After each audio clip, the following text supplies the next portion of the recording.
Hey girls, welcome back to my channel. Welcome to today's video.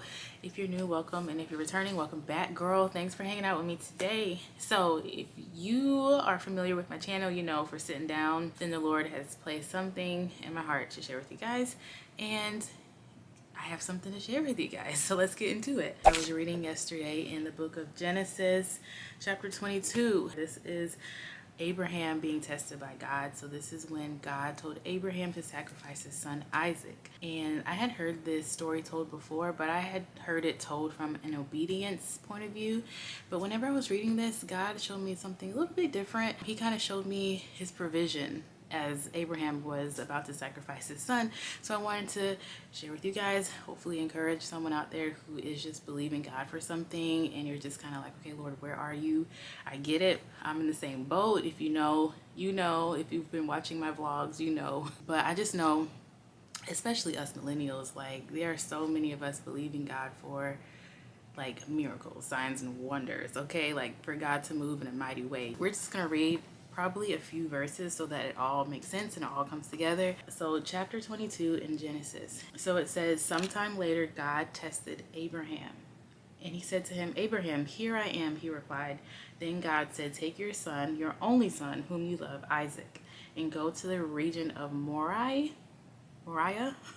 sacrifice him there as a burnt offering on a mountain I will show you. So the first thing that kind of caught my eye in this verse, verse number 2, is God didn't give Abraham specific instructions as far as which mountain he was to go to. He just told him to go. So this is where obedience gets kind of tricky when it comes to God, whenever he tells us to do something, because sometimes God might not give us the whole piece at one time. He might just give us piece by piece by piece. And obedience is a little tricky because it's like, okay, God, like I know you're telling me to do something, but I don't know everything. And trusting God takes just those first steps of obedience. Even if God hasn't told you specific instructions, he might have just told you a part of it or a piece of it. But like Proverbs 3 and 5, it says, trust in the Lord with all of your heart and not lean on your own understanding. That verse is so important and it can be applied in so many different ways. But whenever God is telling us to do something, it's not for us to try to understand the whole picture right then and there. That's why it says trust in the Lord with all of your heart and not trying to figure it out with your mind, because your mind and your heart can like go at it sometimes. Like your mind could be telling you one thing, but you know in your heart it's telling you something else. So I feel like whenever it comes to obedience, God just gives us a little bit and he tests us and he says, I wonder what she gonna do with this. I wonder what he's gonna do with that. And someone like me who likes control, who likes things to make sense, who likes structure, obedience is hard, okay? It's not meant to be easy. First and foremost, God told Abraham to sacrifice your son. Like he didn't even give him a mountain. I would have rather God told me which mountain to go to than what I'm going to be doing when I get to that mountain. But then it says, early the next morning, Abraham got up, loaded his donkeys, and he took with him 2 servants and his son Isaac. So right then and there, Abraham was like, all right, God, this is what we're going to do. I'm gonna go. And Abraham had no idea which mountain he would be going to, but he still got up. He still took those steps. And as he was going to the mountain, he was preparing for what God was telling him to do, which sacrifice his son. It says when he had cut enough wood for the burnt offering, he set out for the place God had told him about. So Abraham was preparing. He was cutting the wood for the burnt offering, which was his son, and he just started making those steps. He just started taking those few steps. It wasn't until the 3rd day that God showed Abraham which mountain he would be at. So it says on the 3rd day, Abraham looked up and saw the place in the distance. So it was like as he was traveling, as he was on this journey to going to sacrifice his son, that's when God revealed to him exactly which mountain it would be that he would be at. And God was so faithful to Abraham.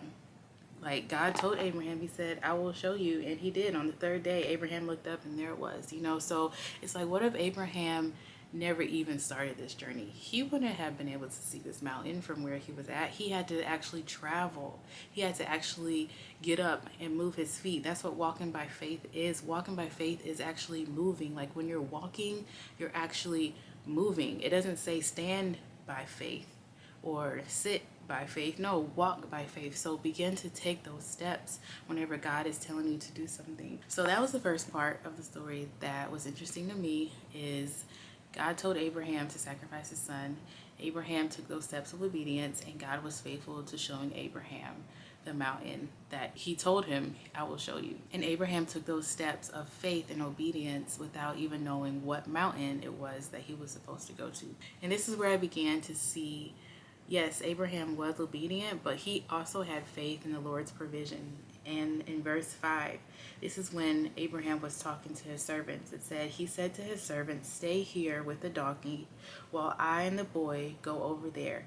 We will worship and we will come back to you. So Abraham told his servants, we will be back, meaning not I will be back by myself. We will be back. So me and Isaac are going to go over here to this mountain, but we will be back. So Abraham knew that God will provide somehow, some way, some point in his timing, as Abraham was being obedient to God. That right there was super cool, and this is where God's provision took place. In verse 6 and 7, this is when Abraham takes Isaac to the actual mountain to pretty much sacrifice him. And Isaac even was kind of confused as far as what was going on. He was like, Father, and Abraham said, yes, my son, the fire and the wood are over here, but where is the lamb for the burnt offering? Isaac was looking around like, Dad, the wood and stuff is over here. Like, where is the lamb? Abraham's reply at this point to Isaac was, God himself will provide the lamb for the burnt offering, my son. Instead of Abraham's response being, well, son, this is actually for you because God told me to sacrifice you,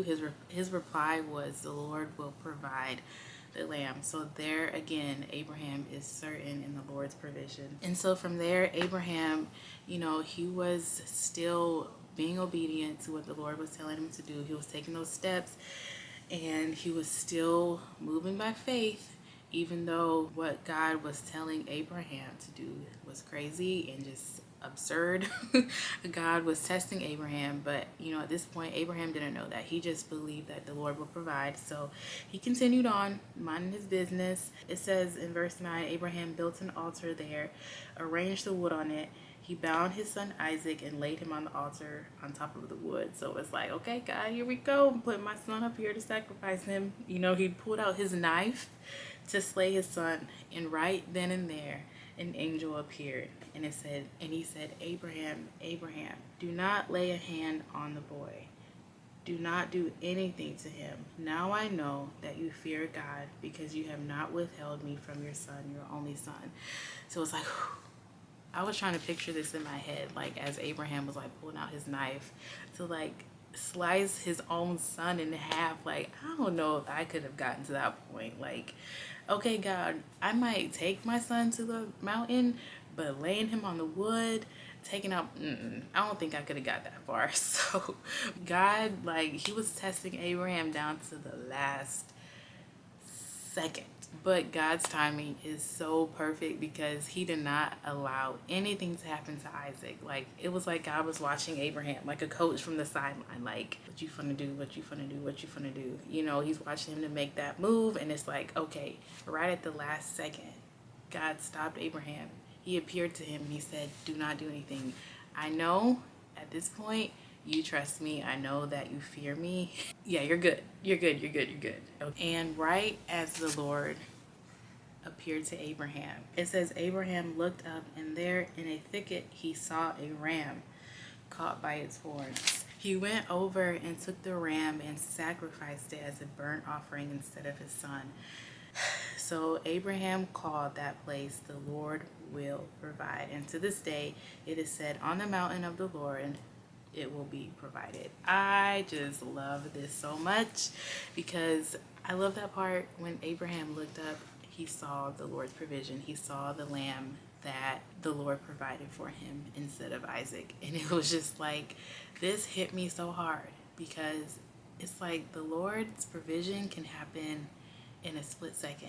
The Lord's provision can happen overnight. All Abraham had to do was just get to the mountain, and the Lord provided for him. And this made me think, like, the Lord can provide in a split second. The Lord's timing with his provision is always perfect. And I know it might not seem like it. I know it might seem like the Lord is taking way too long. You know, I know if I was Abraham, when I got to that mountain, I would have needed to see the Lord move right then and there. I don't know if I could have got to the place of laying my son down on an altar to sacrifice him. I don't know if I could have taken it that far, honestly. But the Lord's timing was so perfect, down to Abraham pulling out his knife to actually sacrifice his son, to where God was like, okay, Abraham, here is your actual provision. We just never know what the Lord is doing behind the scenes. We don't know how the Lord is going to move. And honestly, it's none of our business. I feel like that's when we feel more weight and more stress and more worry and overwhelmness, is whenever we are trying to figure out what God is doing. If we are trying to take control over a situation that God is wanting full control over, we just bring more chaos to that situation. And God is not a God of chaos or confusion. He's a God of comfort, of peace, of joy, love, of kindness. And we just have to know that everything that God is doing for us behind the scenes is all out of His perfect timing.